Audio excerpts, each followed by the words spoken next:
Hi all. இன்றைக்கி பார்த்தீங்க அப்படின்னா நவம்பர் 3. இன்றைக்கி நான் என்ன பண்ணியிருக்கேன் அப்படின்னா, காலையில் எந்திரிக்கும் போதே நல்ல மழை. ஸோ மழை தண்ணி படட்டும் அப்படின்னு செடியெல்லாம் தூக்கி வெளியில் வச்சுட்டேன். பட் வச்சதுக்கப்புறமா மழை அப்படியே ஸ்டாப் ஆகிடுச்சு. ஸோ நான் அதுக்கடுத்து சீரக தண்ணி குடிக்கலாம் அப்படிங்கிறதுக்காக நான் ஹாட் வாட்டர் போடுறதுக்கு ரெடி ஆகிட்டேன். ஆக்சுவலாக எனக்கு ஹாட் வாட்டர் குடிக்கிறது அப்படிங்கிறது அந்தளவுக்கு எனக்கு பிடிக்காது. ஸோ நான் என்ன பண்ணுவேன் அப்படின்னா, எனக்கு பிடிச்ச மக்கு நான் எடுத்து வச்சுக்குவேன். ஆக்சுவலாக அது 200 ml ஃபில் பண்ணோம். பட் நான் அதில் ஹாஃப் தான் குடிப்பேன். நான் அவ்வளோ நம்மளால் குடிக்க முடியாது இல்லையா? ஸோ நான் அதில் ஹாஃப் தான் எடுத்துக்கிட்டேன். அண்ட் இன்றைக்கி வெதர் ரொம்ப கோல்டாக இருக்கிறனால நான் கூட கொஞ்சம் அதிகமாகவே சுடு தண்ணி போட்டுட்டு சீரக தண்ணியை நான் அப்பப்போ குடிக்கலாம். அந்த ஜில் கிளைமேட்டுக்கு நம்ம கொஞ்சம் குடிக்கலாம். நம்ம எப்படி பழக்கப்படுத்திக்கலாம் அப்படிங்கிறதுக்காக நான் கூட கொஞ்சம் அதிகமாகவே போட்டு இன்றைக்கி நான் ஹாட் வாட்டர் நிறையாவே குடித்தேன்.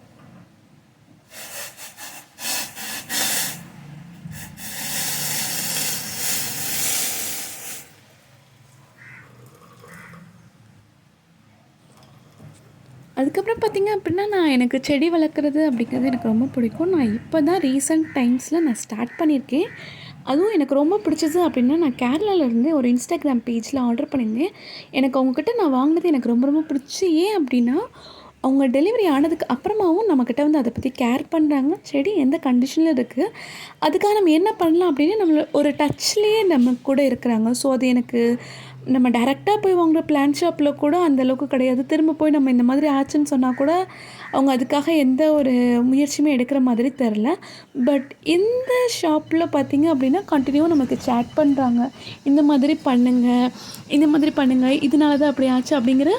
ஏன்னா நம்மளுக்கு பிகினர் ஸ்டேஜில் நான் இருக்கேன். எனக்கு ஆக்சுவலாக எனக்கு வளர்க்கணும்னு ஆசை. பட் அதை பற்றி எந்த நாலேஜும் இல்லாதனால அவங்க சொல்கிறது எனக்கு ரொம்பவே ஹெல்ப்ஃபுல்லாக இருக்குது.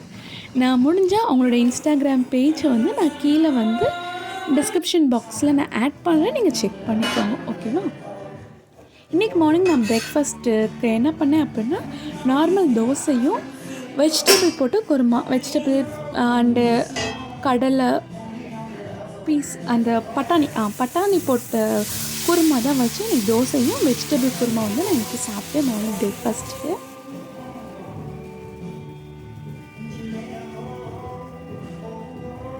ஆக்சுவலாக இந்த வெஜிடபிள் குருமா நான் இப்போ தான் ஃபஸ்ட் டைம் நான் செஞ்சுருக்கேன். எனக்கு ஆக்சுவலாக இது ரொம்ப பிடிக்கும். நிறைய வெஜ் ஹோட்டல்ஸ்லாம் இது கொடுப்பாங்க சைட் டிஷ்க்கு. ஸோ எனக்கு ரொம்ப பிடிக்கும். ஸோ நான் ட்ரை பண்ணேன். அதனால தான் நான் வீடியோ எதுவுமே கேட்ச் பண்ணல. ஆனால் ரொம்ப ரொம்ப ரொம்ப நல்லா இருந்துச்சு. எனக்கு ரொம்ப ரொம்ப பிடிச்சிருந்துச்சு இந்த வெஜிடபிள் குருமா. ஆக்சுவலாக நாகர்கோயில், திருநெல்வேலி அந்த சைடெலாம் இருக்கிறவங்க அவியல் சாப்பிடுவாங்க இல்லையா? ஸோ இது கிட்டத்தட்ட பார்த்திங்கன்னா இந்த அவியலோடு சேர்ந்து அந்த டேஸ்ட்டில் வரும். நெக்ஸ்ட்டு பார்த்திங்க அப்படின்னா, நான் கொஞ்சம் நேரம் என்னோடய மற்ற வேலையெல்லாம் பார்த்துட்டு ஒரு 11 o'clock போல் மாதுளப்பழம் வாங்கி வச்சுருந்தேன். ஸோ மாதுளப்பழத்தில் ஜூஸ் போடலாம் அப்படிங்கிறதுக்காக நான் ஜூஸ் போட ஆரம்பிச்சிட்டேன். நிறைய பேர் சொல்லுவாங்க மாதுளப்பழம் அதாவது ஃப்ரூட்ஸில் ஜூஸ் போடாதீங்க, அப்படியே கடிச்சு சாப்பிடுங்க, அதுதான் ரொம்ப சத்து அப்படின்ட்டு. பட் என்ன அப்படின்னா, நான் கடிச்சு சாப்பிட்றது அப்படிங்கிறப்ப கொஞ்சம் சாப்பிடுவேன். அதுக்கப்புறம் அப்படியே வச்சு நான் சரியான சோம்பேறி. சாப்பிட்ற விஷயத்தில் ரொம்ப மோசம். ஸோ ஜூஸ் போட்டேன் அப்படின்னா நான் கண்டிப்பாக அதை குடிச்சு முடிச்சிடுவேன். ஸோ வேலையை முடிச்சிடலாம் அப்படின்ட்டு நான் ஜூஸ் போட்டதில் இறங்கிட்டேன். அண்ட் நான் இன்றைக்கி மாதுளப்பழம் ஜூஸில் எந்த சுகர் ஆட் பண்ணலை. அண்ட் ஐஸ் க்யூப்ஸும் நான் ஆட் பண்ணல. ஐஸ் வாட்டர் எதுவுமே நான் ஆட் பண்ணல. ஜஸ்ட் நான் அப்படியே ஃப்ரூட்டை அப்படியே எடுத்து அப்படியே டேரெக்டாக ஜூஸ் போட்டு அப்படியே டேரெக்டாக குடிச்சிட்டேன். அண்டு உங்களை எத்தனை பேருக்கு ஜூஸ் பிடிக்கும் அண்ட் ஃப்ரூட்ஸ் அப்படி சாப்பிட்றது பிடிக்கும் அப்படிங்கிறது நீங்கள் எனக்கு சொல்லுங்கள், ஓகேங்களா? அண்ட் நான் ஒரு வீடியோவில் பார்த்தப்ப எதுக்காக இந்த மாதிரி ஜூஸ் சாப்பிடக்கூடாது, அதாவது ஜூஸ் குடிக்கக்கூடாது அப்படின்னா, நம்ம மிக்சியில் அரைக்கும் போது மிக்ஸி ஹீட் ஆகுது இல்லையா? ஸோ அந்த ஹீட் இதில் இருக்கிற அந்த நியூட்ரிஷன் எடுத்துரும் அப்படிங்கிற மாதிரி சொல்கிறாங்க. ஸோ நம்ம ரொம்ப ப்ரில்லியண்ட்டில் ஸோ ஆல்டர்னேட்டிவ் வேவாக யோசிக்கிறேன் அப்படின்ட்டு கொஞ்சம் நான் ஐஸ் வாட்டர் ஆட் பண்ணிக்கலாம் அப்படிங்கிற மாதிரி தான் செய்வேன் எப்போயுமே. பட் இன்றைக்கி ஆக்சுவலாக வெதரே ஆல்ரெடி கோல்டாக தான் இருக்கிறனால இன்றைக்கி கோல்ட் வாட்டர் நான் ஆட் பண்ணல. நார்மலாக அப்படியே டைரெக்டாக ஜூஸ் போட்டுட்டேன்.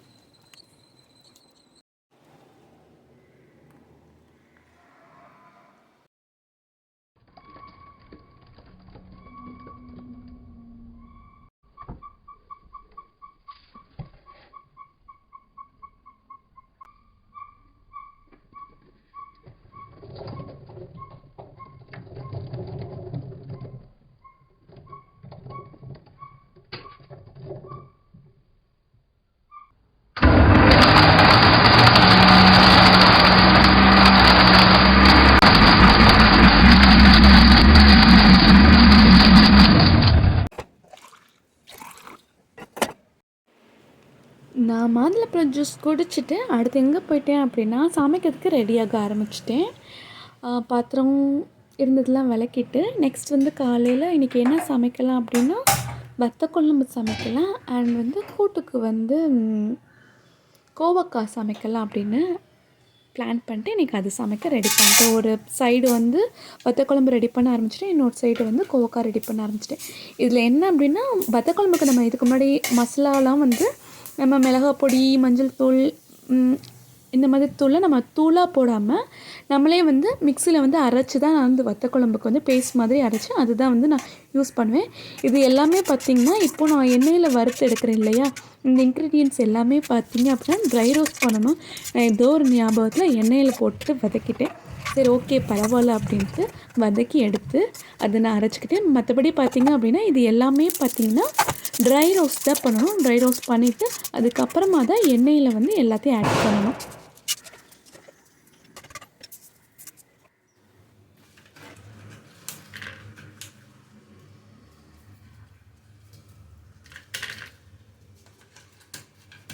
இந்த காஞ்ச வத்தல் அல்லது சுண்டக்காய் வத்த குழம்பு இந்த ரெண்டில் ஏதாவது ஒன்று நான் weekly twice per week once அல்லது 2 வீக்ஸ் ஒன்ஸாவது நான் கண்டிப்பாக எடுத்துக்குவேன்.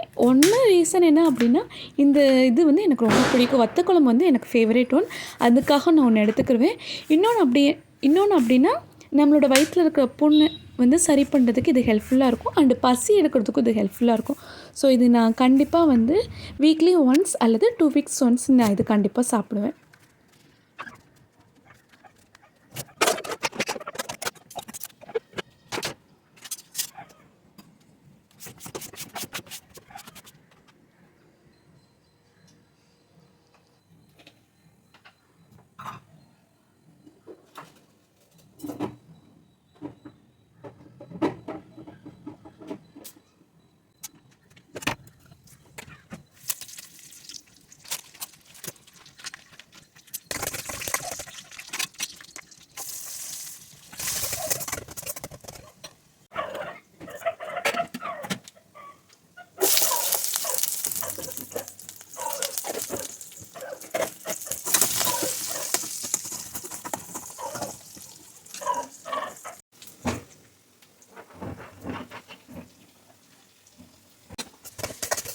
சைட் பை சைடு நான் கோவக்காய் செய்ய ஆரம்பிச்சிட்டேன். கோவக்காவுக்கு என்னென்னா நம்ம எண்ணெய் ஊற்றிட்டு நார்மல் கடலை எண்ணெய் ஊற்றிட்டு நெக்ஸ்ட்டு உளுந்த பருப்பு, கடுகு போட்டு கருவேப்பிலை போட்டுட்டு நெக்ஸ்ட்டு வெங்காயம், தக்காளி, நெக்ஸ்ட்டு கோவக்காய் நீளமாக கட் பண்ணி அதை இது கூட ஆட் பண்ணி நல்லா வதக்கணும்.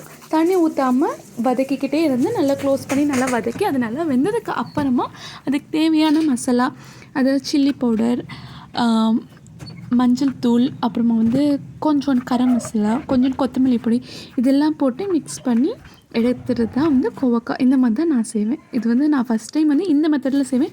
நார்மலாக வந்து பொட்டேட்டோ ஃப்ரை பண்ணுற மாதிரி தான் செய்வேன். இது வந்து என்னோடய ஃப்ரெண்டு ஒரு பொண்ணு செஞ்சு கொடுத்தா ரொம்ப டேஸ்ட்டாக இருந்துச்சு. ஸோ அந்த ரெசிப்பியில் செய்யலாம் அப்படின்ட்டு இன்றைக்கி நான் வந்து இந்த ரெசிபி வந்து புதுசாக ட்ரை பண்ணியிருக்கேன் கோவக்காயில்.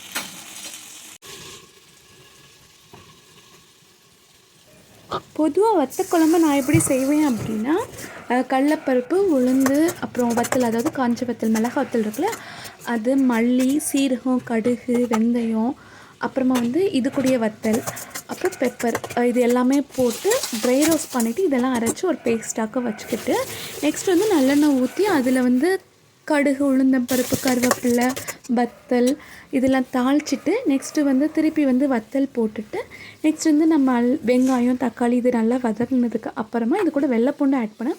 வெங்காயம் போடும்போதே வெள்ளைப்பூண்டும் சேர்த்து ஆட் பண்ணிவிட்டு நல்லா வெந்ததுக்கு அப்புறமா நம்ம அரைச்சி வச்சுருக்க பேஸ்ட்டை இதில் ஊற்றி எல்லாமே நல்லா மிக்ஸ் ஆகி எண்ணெய் கொஞ்சம் பிரிஞ்சு வர மாதிரி இருக்கிறப்ப நான் வந்து கரைச்சி வச்சுருக்க புளியை வந்து இதில் கரைச்சி ஊற்றிடுவேன். ஊற்றி முடிச்சுட்டு நல்லா வந்ததுக்கு அப்புறமா நம்ம கொஞ்சம் நல்லெண்ணெய் மேலே அப்படியே ஊற்றி விட்டுட்டு அந்த ஸ்டவ் வந்து ஆஃப் பண்ணிடுவேன். இப்படி தான் நான் வந்து வத்த குழம்பு செய்வேன். எனக்கு இந்த வத்த குழம்பு டேஸ்ட் வந்து ரொம்ப பிடிக்கும். இது வந்து வத்த குழம்புலேயே பேஸ்ட்டும் இருக்குது. வெங்காயம் தக்காளி போடாமல் பேஸ்ட் செய்கிறதும் நான் அந்த மாதிரியும் செய்வேன். இந்த ரெண்டில் ஏதாவது ஒன்று செய்வேன். நீங்கள் வேறு ஏதாவது ஒரு ரெசிபி யூஸ் பண்ணுவீங்க, உங்கள் பாட்டி இல்லை அம்மா இந்த மாதிரி பண்ணுவாங்க அப்படின்னாலும் எனக்கு சொல்லுங்கள், நான் கற்றுக்கிறேன்.